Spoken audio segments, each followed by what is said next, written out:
1867, Mark Twain toured the land of Israel, known back then as Palestine. Here's how he described it. A desolate country whose soil is rich enough, but is given over wholly to weeds. A silent, mournful expanse. There was hardly a tree or a shrub anywhere. Palestine sits in sackcloth and ashes, desolate and unlovely. Today, Mark Twain wouldn't even recognize this land. Out of rocky soil, out of swamps, and even out of deserts, Israelis have created gardens, vineyards, and farms with some of the most innovative techniques in the world. It was just this country with incredible dynamism and energy and excitement and food and people and a sense of family and ultimately a sense of belonging. It's been said that the modern state of Israel was born on the kibbutz. So it's only natural that much of Israel's innovation was born there as well. The kibbutz is the cornerstone in a lot of ways of a lot of things in Israeli society. People came back wanting to create a collective and an equal society. And these kibbutzim became a very, very effective way to defend the land, to start getting young people engaged in agriculture. Remember, Jews were forbidden in most countries of the world to actually own land or to work the land. Jews couldn't be farmers. To all of a sudden see a generation of Jews farming the land in a collective environment, it was incredible. Before Israel even became a state, Jews by the thousands came to live there on communal farms. But when they arrived in the Promised Land, it wasn't exactly flowing with milk and honey.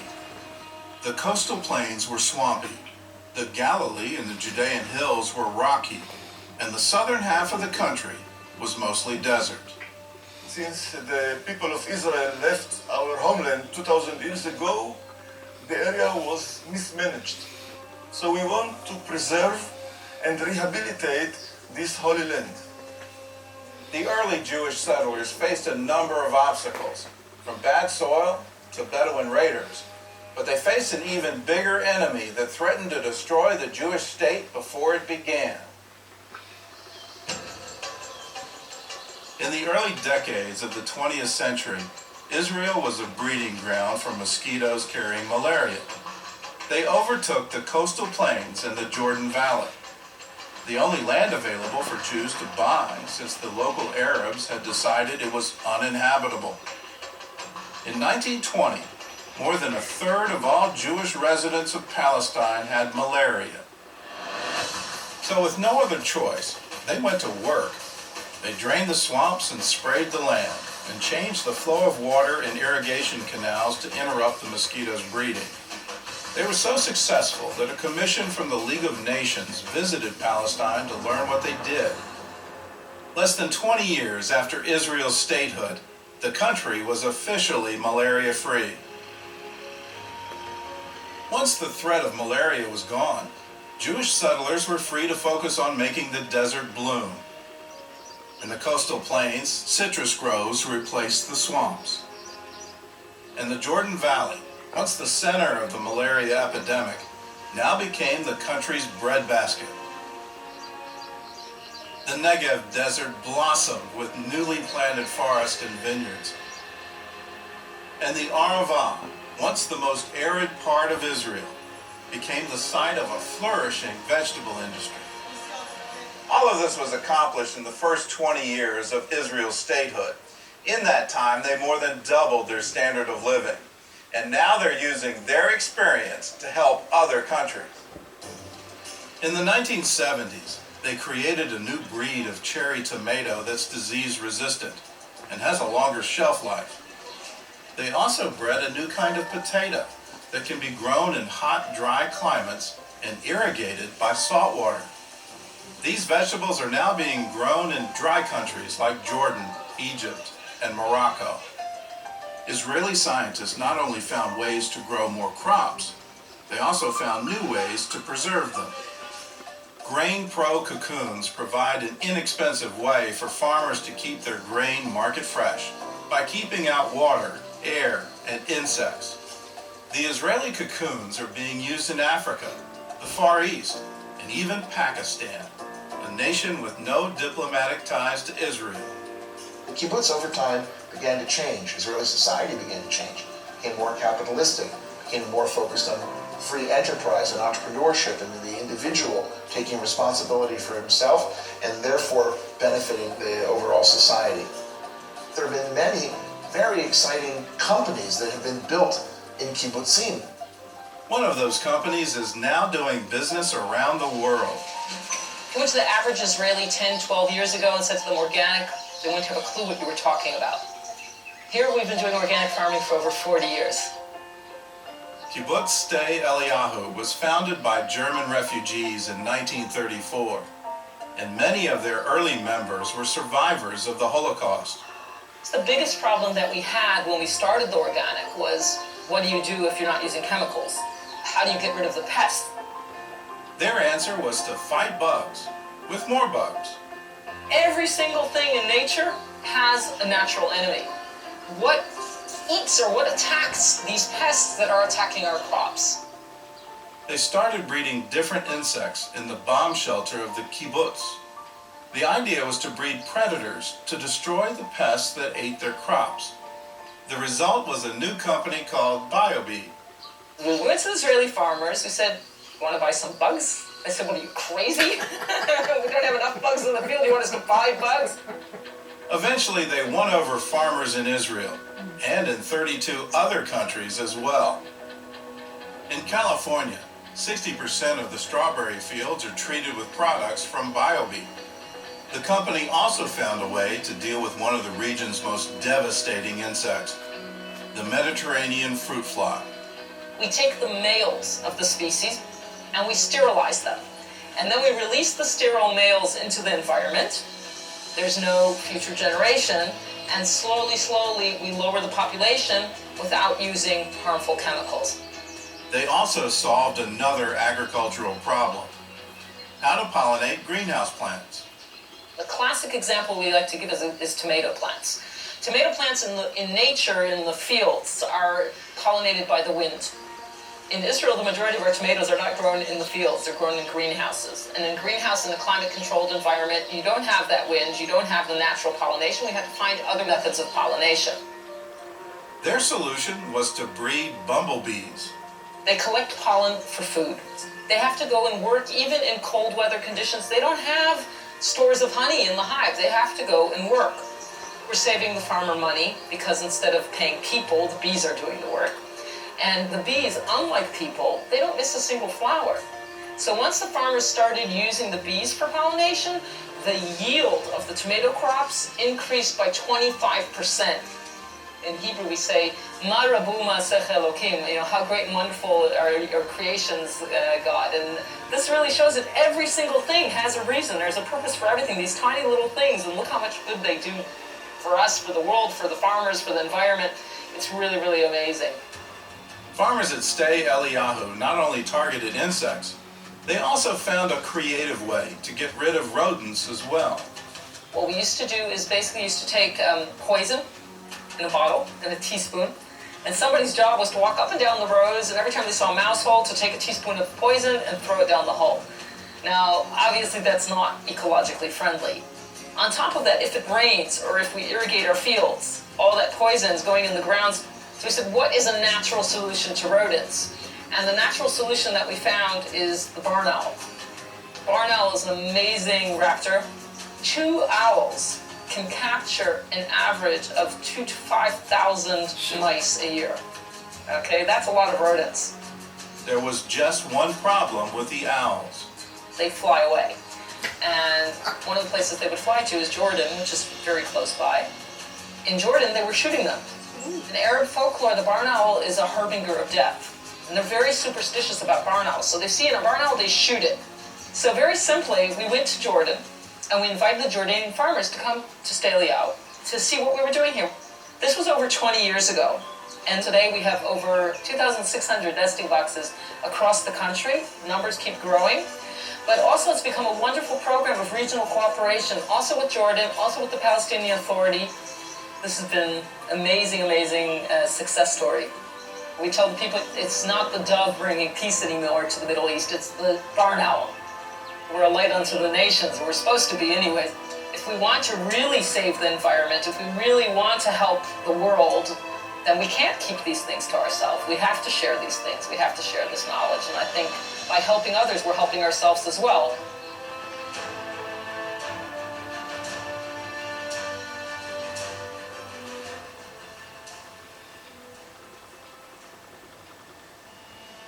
More than half of this country's land is desert. And we have a severe water shortage. Moses led us to Israel, a country that has no oil, no water, not too good soil.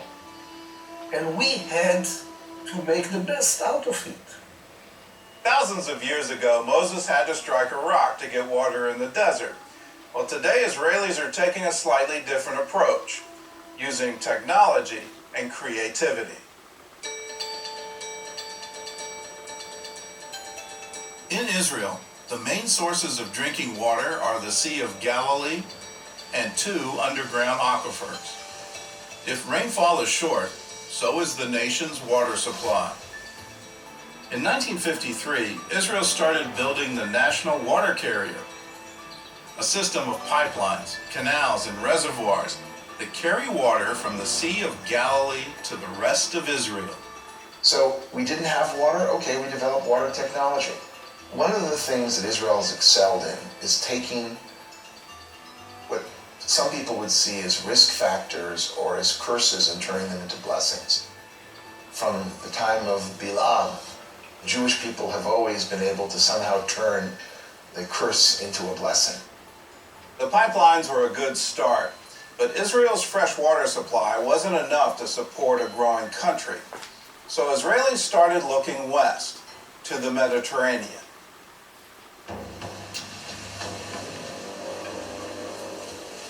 For thousands of years, the Mediterranean Sea was the center of the ancient world, the crossroads between Europe, Asia, and Africa. And now it's one of Israel's greatest natural resources. Israel is desalinating so much of its drinking water. The majority of our drinking water's origin will be the Mediterranean Sea by the end of next year. Today, Israel produces 450 million cubic meters of drinkable water a day. Through a process called seawater reverse osmosis, water can go from the ocean to the faucet in less than 90 minutes. The Israeli technology is now used in more than 40 countries around the world. And thanks to the Mediterranean, Israel may soon have something that was once unthinkable, a water surplus. In this country, we don't have much water, except somehow, by the end of this decade, Israel is going to become a net water exporter. Just on today's news, there was an item about how Israel is stepping up the export of water to Jordan in order to supply water for all the Syrian refugees who are fleeing into Jordan. While Israel produces drinking water from the sea, many farmers are getting water for their crops literally out of thin air. Ancient Israelites used stones to collect the dew every morning. Now an Israeli company is using plastic trays to do the same. The trays were developed by Talia Technologies, which means God's dew in Hebrew. Every morning, these trays channel the dew straight into the roots of the plants. They also prevent weeds from growing between the plants and reduce water usage by up to 50%. Israeli farmers have always made good use of their water, but it wasn't long before they realized that in order to survive, they also needed to start reusing it. Today, Israel recycles 80% of its wastewater. The closest competitor is Spain with 10%. So we recycle more than 8 times more water than any other country on the planet. Israelis developed a way to purify wastewater using ultraviolet light. This treated water is then used to irrigate crops. If you use it for vegetables, then you like to clean it to the extent that you can almost drink it. So it is treated to a very high degree. Today, 60% of the water that is irrigating fields in Israel is produced water and not natural water. And I'll give you an example of our farm here on the kibbutz. We grow jojoba, and we use only sewage water, only treated wastewater to irrigate our jojoba. And this is done all over Israel. Israel may be short on fresh water, but the country's Negev desert is sitting on an underground ocean, too salty to drink or desalinate. So Israeli settlers found a new way to use it. You cannot really fight nature. Nature will fight you back. We found out after the years that it's better to cooperate and to coordinate with what you've got. Yoav Dagan is one of a growing number of Israelis who have left the ocean to go fishing in the desert.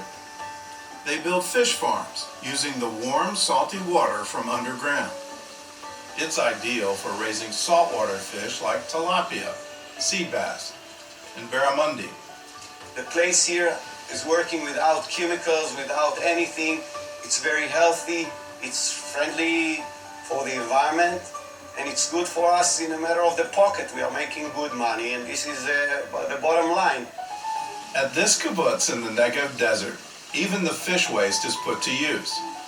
Every week, the water in these tanks is replaced and pumped underground to irrigate the nearby olive grove. The fish waste in the water makes an ideal natural fertilizer. As you can see on the side, the olives are growing around the farm, around the fish, and are doing very well without any other chemicals, only by the nutrients of the fish. Israel has taken this idea to other countries struggling with water and food shortages. We're taking African villages, teaching them how to essentially build fish farms. If you look at around Lake Victoria, the Nile perch were dying, and Israelis are now going in to teach the farmers how to grow them in ponds so that we can actually continue to eat the Nile perch. Over the years, Israelis also found new ways to use less water. And as always, they started in the desert.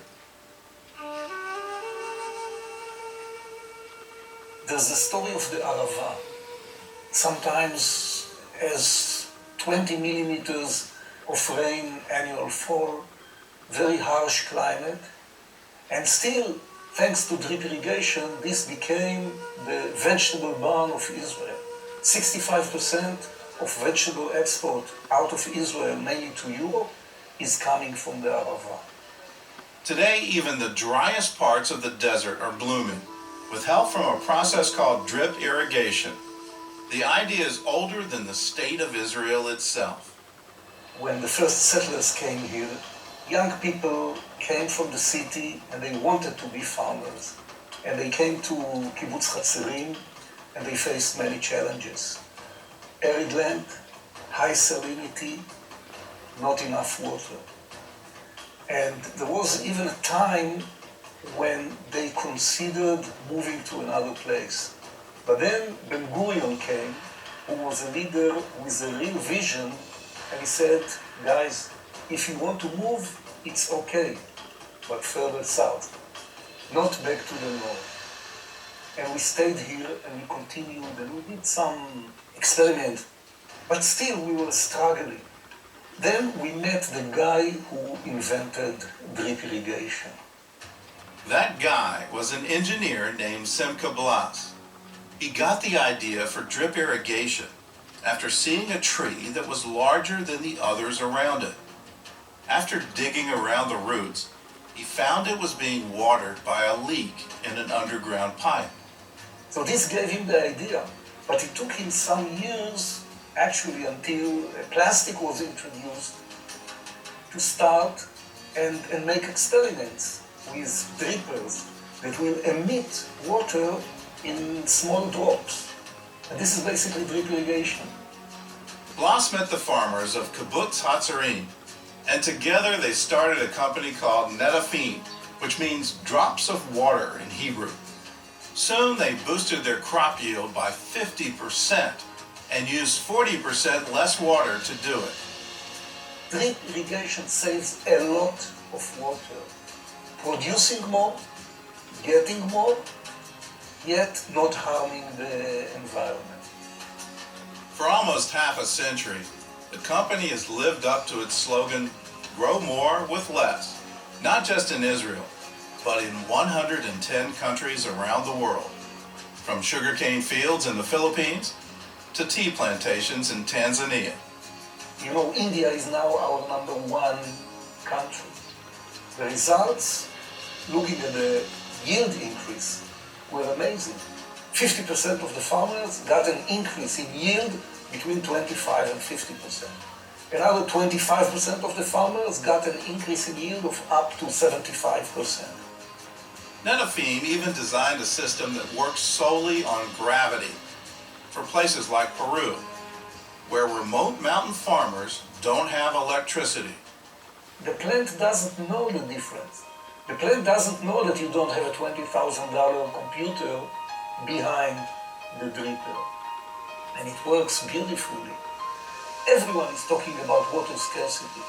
70% of the water that we have available in the world is used for agriculture.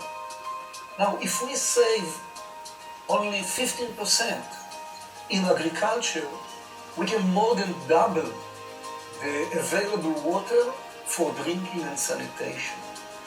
In Hebrew, we have a term which is called tikkun olam, which is fixing the world. And this is basically what drip irrigation does. This is my personal goal and challenge.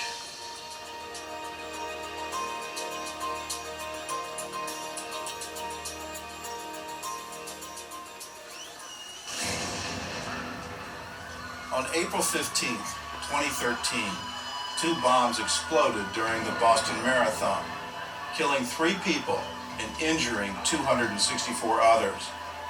For the next 3 days, investigators reportedly used a high-tech system called BriefCam to analyze local surveillance video.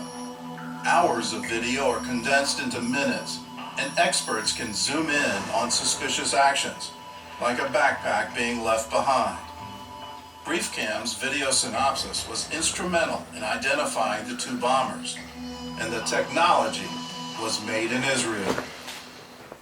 Technology is going to change all of our lives. It already has, and what's coming down the pike is going to be even more intense. Israel has often been called the startup nation.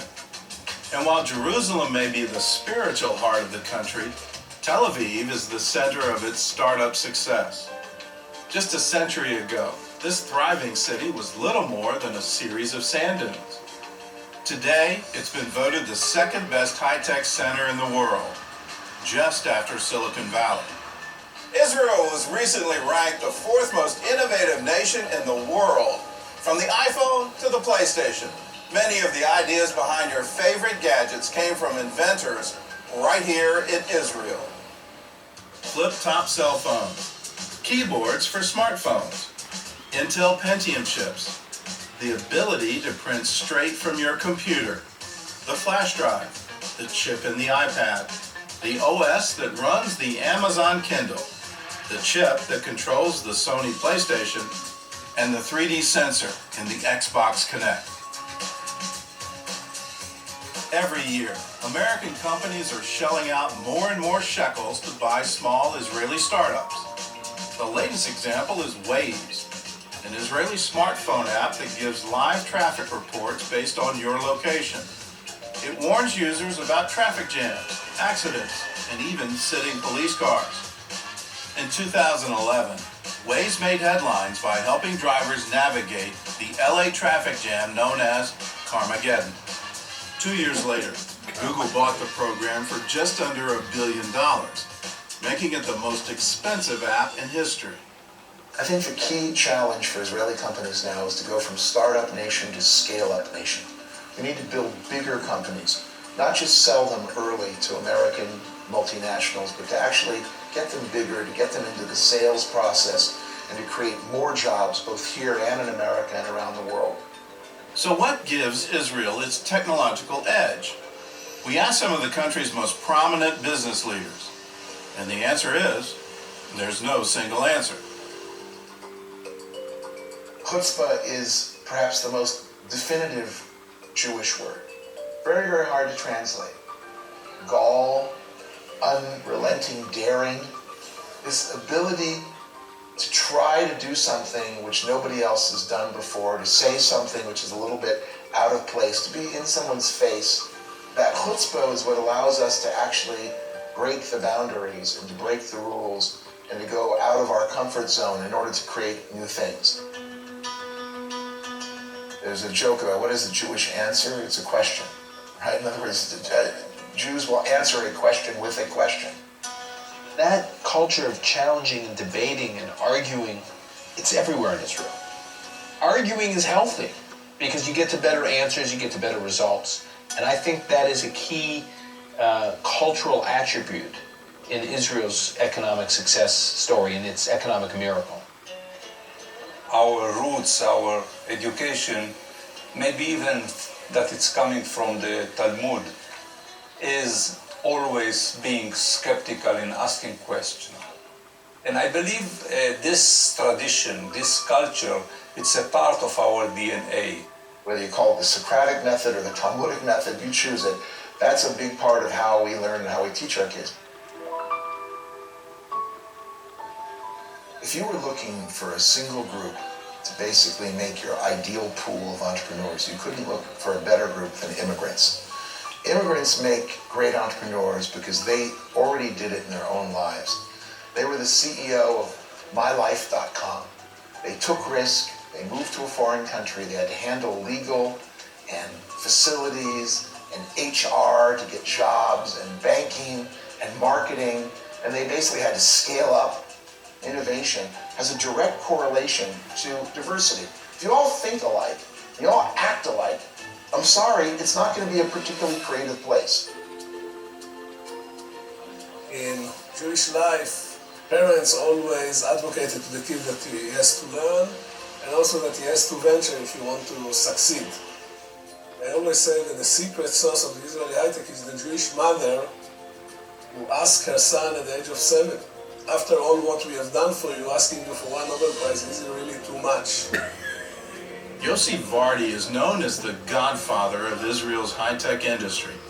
He's invested in more than 80 internet startups, including a company started by his son.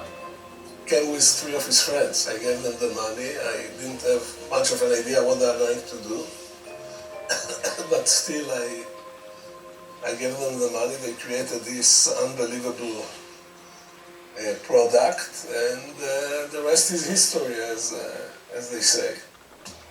That unbelievable product was ICQ, the world's first instant messaging service. Less than a year later, America Online bought the company for $400 million. Very hard to extract the DNA of success. You have to understand, if you venture, you cannot do only successes, because if you are trying to be involved in an area where there are only successes, you are not taking risks. So failure comes with the territory. Failure is not a 4-letter word, the last time I looked. Failure is part of the process. Not every team wins every game, but you gotta try, and if you fail, you gotta learn from your mistakes, and then pick yourself up and do it right again. Are the failure rates lower in Israel than they are in the rest of the world? And they're not. Israelis don't fail any less. The difference is they just keep trying.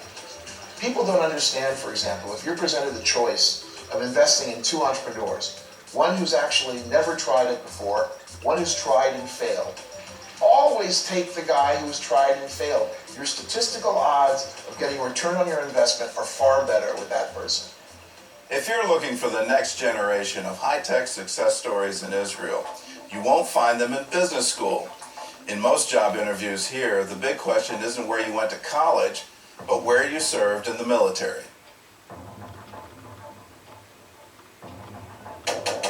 When I get a resume, the first thing I look at is what did this kid do in the Army? I don't look at the university, I look at the Army unit, because that's going to tell me a lot about who that person is. In Israel, almost every single Israeli serves in the military. Almost every single Israeli is put through this training in how to lead, how to manage, how to make very difficult decisions with very little information under enormous pressure.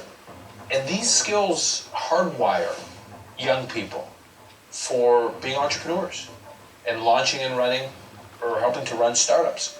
We give the chance for every soldier to express himself and to say what he really believes without punishing him because his rank is a lower rank.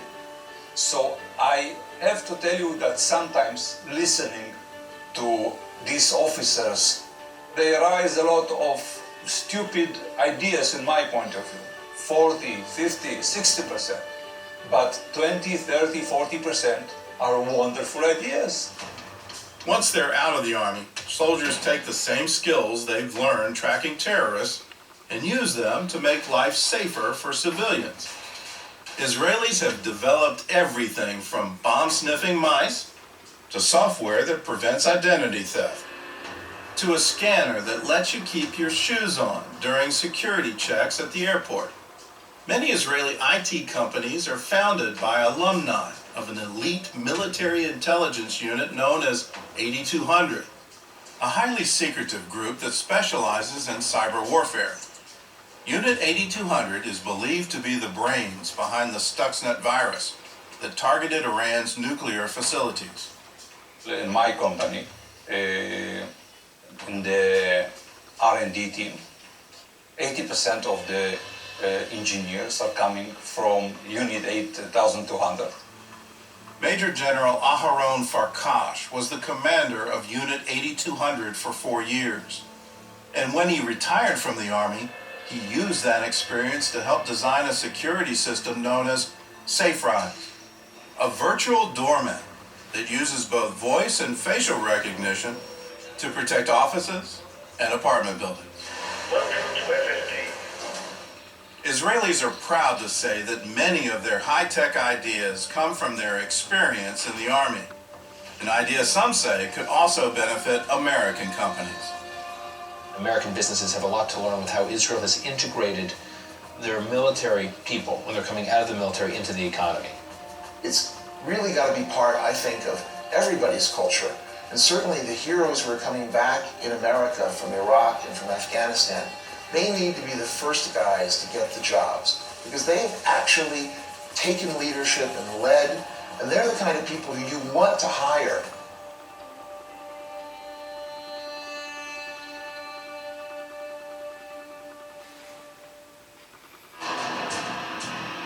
On January 8, 2011, a gunman opened fire in Tucson, Arizona.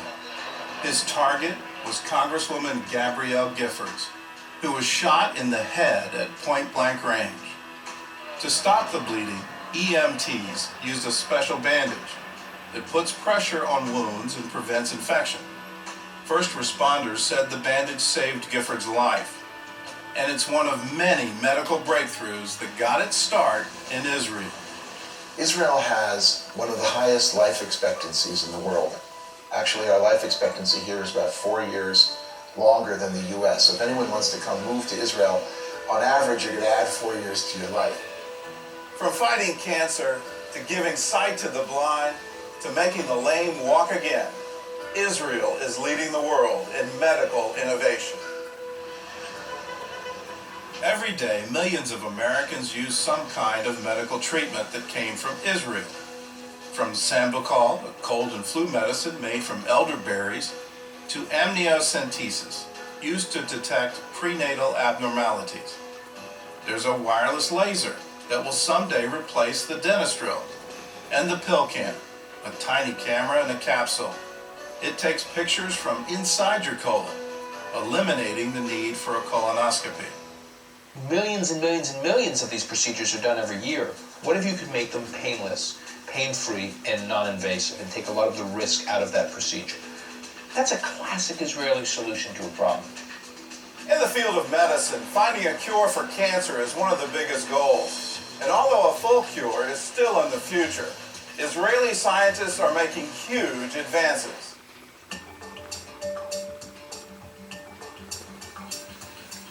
The news is full of stories about dogs who can smell everything from epilepsy to cancer in their owners.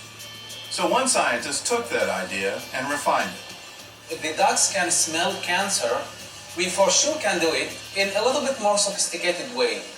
We can communicate with the device much better than we can communicate with the dog.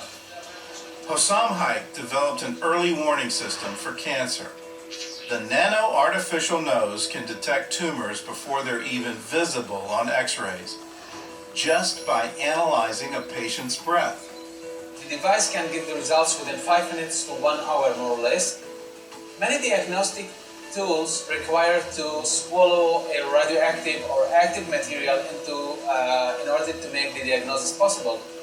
We don't expose it to any risky X-rays or beams that might make cancer by themselves. The artificial nose is still in clinical trials, where the accuracy rates range from 86 to 97%. And it's also being customized to sniff out other diseases as well, like Alzheimer's, Parkinson's, and multiple sclerosis. Our ultimate vision is to bring this device in an inexpensive and very portable way to everybody, whether these people live in the Western countries or they live in the third world, because we believe that we have to fulfill a little bit democracy. Other Israeli scientists are focusing on the treatment of cancer, and they're doing everything from burning tumors with thermal heat to freezing them with liquid nitrogen. One doctor is even developing a vaccine for cancer. The Imusin vaccine trains the body's immune cells to attack a specific molecule found only in cancer. And since only the cancer cells are targeted, the vaccine has no side effects like chemo and radiation. With one shot every few months, the body's immune system will keep it under control. We're just educating the immune system to do what it, would try to do itself. We're not inventing anything. In the first clinical trial, the vaccine successfully triggered the immune system in all 15 patients. You will see in the future, I think we enter a field which is very attractive, and we just scratched the beginning of it. I think we have a lot of more things to come, and I'm very encouraged by what I've seen.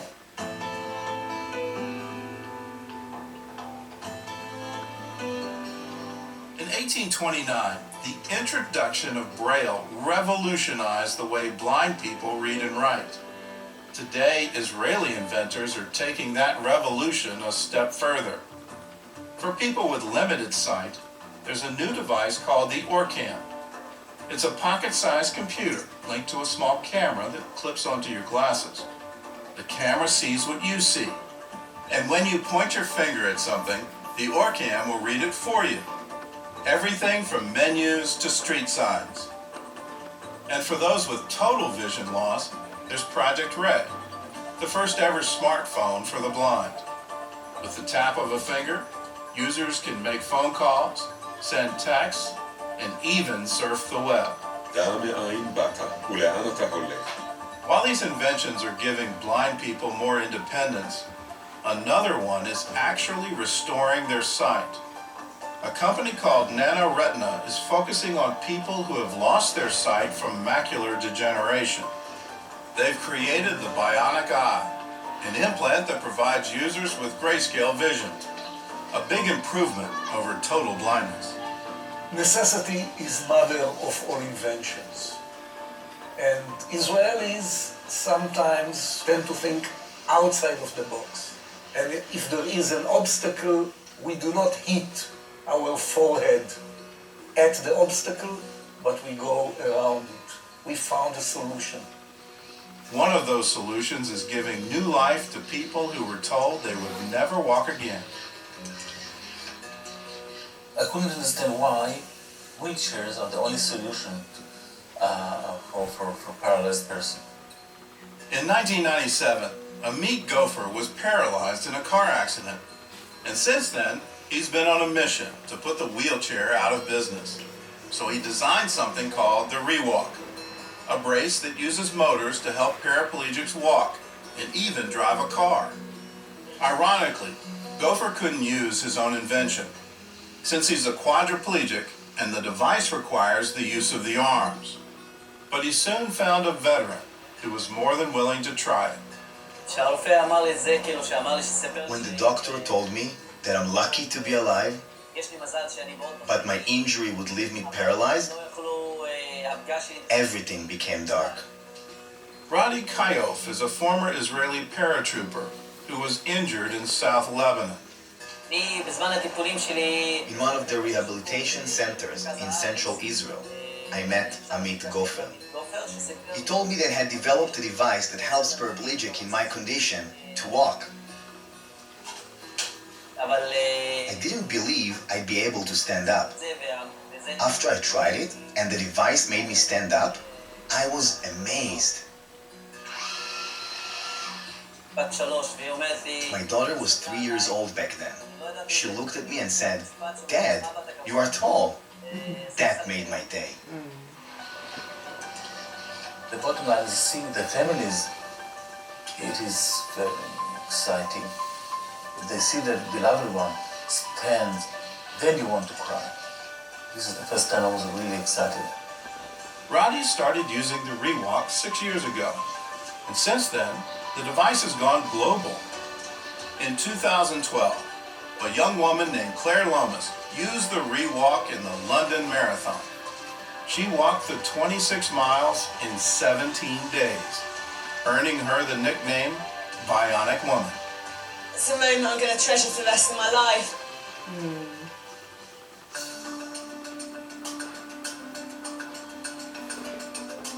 I dance 4 times a week, and I love it very much. And I knew that I'm not going to stop just because I am diabetic.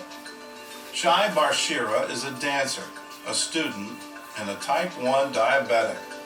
She is also a pioneer. Shai was one of the first people to try a new Israeli medical device, the artificial pancreas. It's still in the experimental stage, and right now it's just a laptop with a series of sensors that monitor the patient's blood sugar. Eventually, the laptop will be replaced by a microchip and an insulin pump. Dr. Moshe Philip is one of the developers. I promised my patient many times that one day they will get rid of their diabetes. So, despite the fact that we are not able to cure diabetes yet, we would like to enable our patient to live their life without thinking of their diabetes all the time.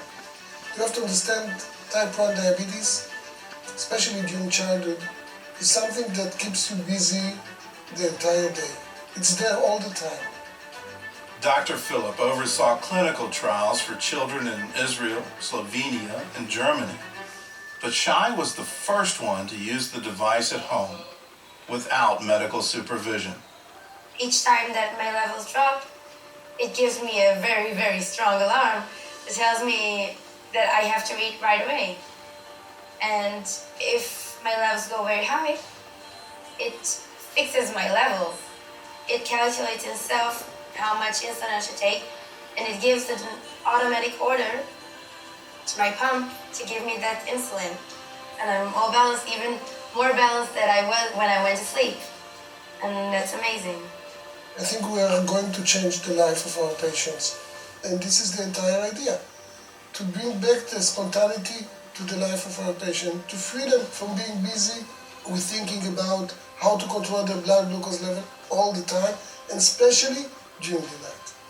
I feel there is so much effort made to help the diabetics feel like, you know what, you have this disease, but don't worry. We're trying to cure it, we're trying to make the treatment better, more comfortable, and we'll get there. Feeling that I help other people too, it gives me the strength to keep on. If I am a part of something big, I feel that I'm not alone in this business, and it gives me a lot of hope.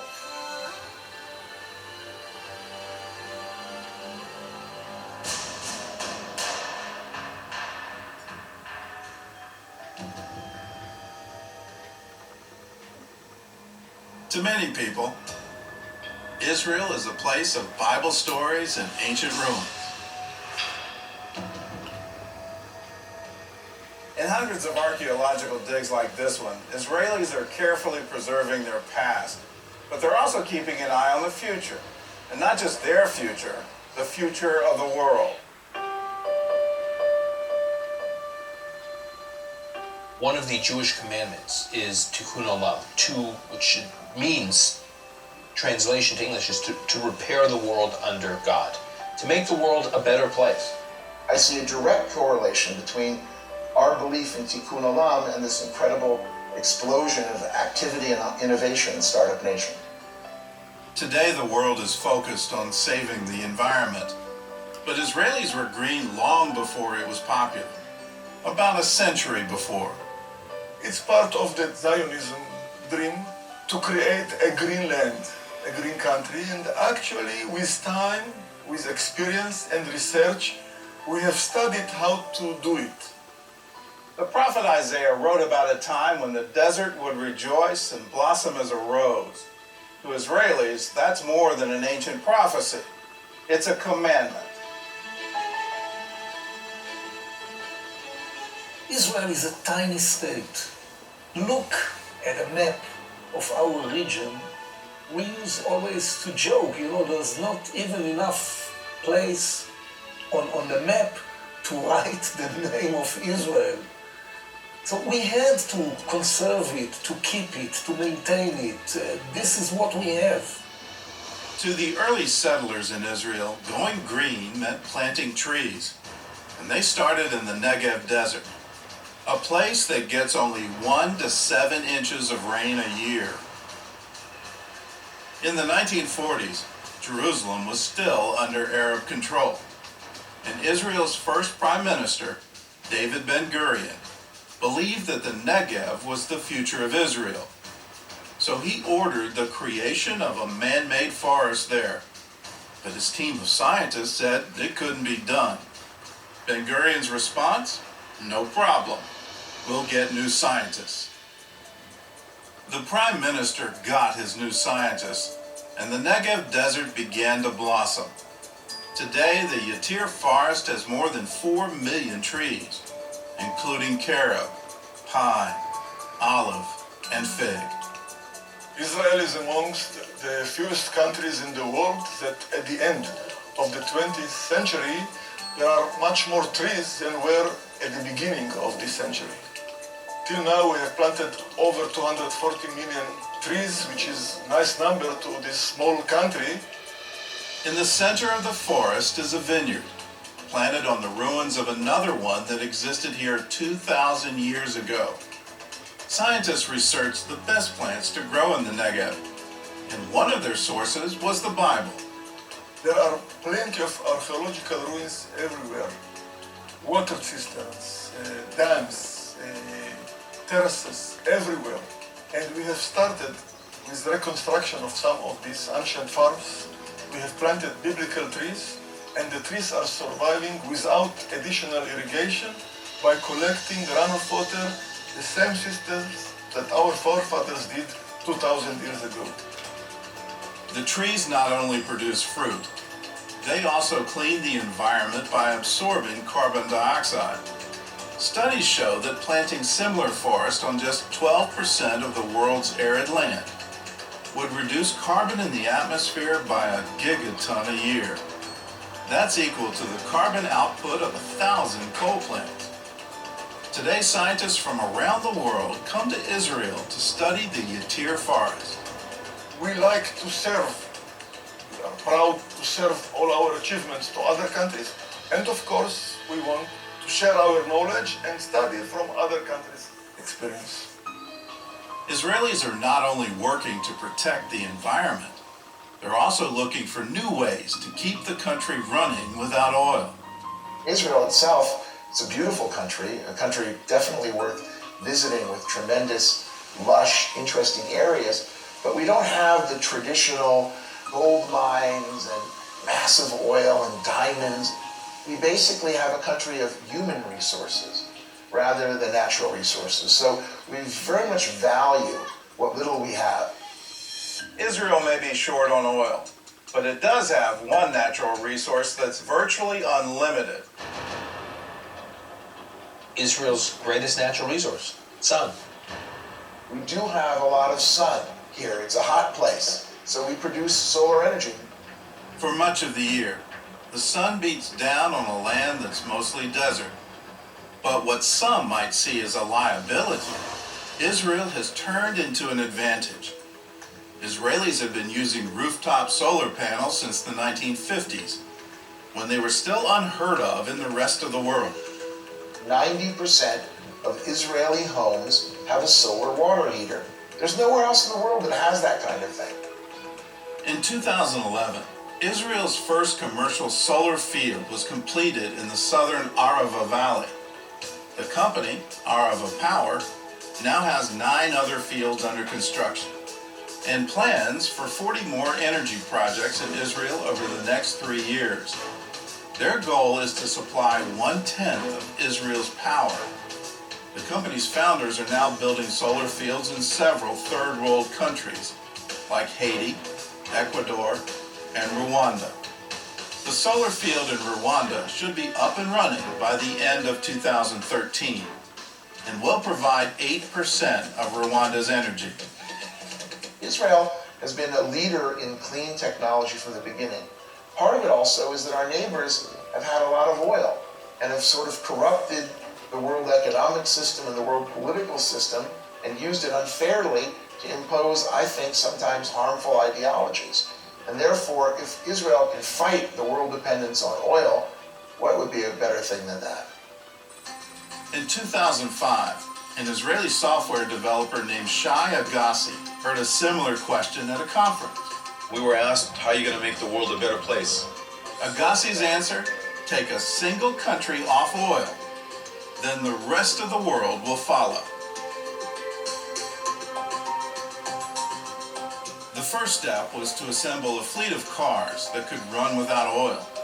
So Agassi started a company called Better Place, which offered an electric battery-powered car. The car battery recharges overnight in special power outlets installed in the owner's home. And for longer trips, drivers can switch out the car's battery at stations all over Israel. The entire process takes less than 5 minutes. I hear these go fast. They're quite fast, so you have no gearbox. Why is it so fast? What you'll feel on the acceleration is full maximum torque. There's no gears, there's just literally drive, neutral, and reverse. 0 to 60 in how many seconds? About 6.9, I believe. Really? Maybe I can wipe out my cameraman as I go by. As a consumer, one of the things that is really appealing to me is the absolute quiet. And the goal with this car was to make a car and a network that can support it, that appeals to everyone. You don't have to be greedy to say, I want this car. You can say, I like it because it's fast and it has great power and acceleration.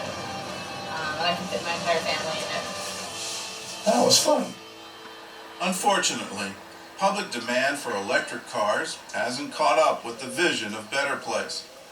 And the company filed for bankruptcy in May of 2013. But some experts say timing is everything, and the battery-powered car will ride again. In the meantime, Israelis have another option that's just as green, and thousands of dollars cheaper. In 2008, an avid biker named Azar Gaffney had an idea. Suddenly it just struck my mind. Why not to make a bicycle out of cardboard? Soon after, I talked to 3 engineers, which I really highly appreciate, and they said, it's impossible. There's no way it can be done. While I was eating with my wife one day, she noticed that I'm a little bit disturbed. I told her all the things about the engineers I went to and all the things that they said about it's impossible. And then she looked at me. Then she said, I know you. If you're not gonna try it, then you're gonna drive yourself crazy. Then you're gonna drive me crazy. Then you're gonna drive the entire family crazy. So just go ahead and try it. 4 years and 6 prototypes later, the cardboard bicycle was ready to ride. The finished bike weighs in at just 20 pounds, and yet it can hold a 500-pound rider. And unlike regular cardboard, it's completely waterproof. Mass production on the bike will start in late 2013. It'll cost about $9 to make and sell for around $60. Where do you get this from? What right do you have to dream that way? We're people of dreams. It's all through the Bible. That's always been our methodology, if you will, in the Jewish people. God gives us dreams. It's for man to interpret them and man to experience them. And that's really the roots, I think, of much of our innovation. The fact that we're so flourishing here is a sign that this was God's will, that this is what was supposed to happen. This is the plan. We're good people. We're family-oriented people. We have an incredible army and society. I think that we have just begun to figure out that we have to tell our story about who we are rather than engage in constant bickering over the Middle East conflict. We have to go convey what the beauty of Israel is.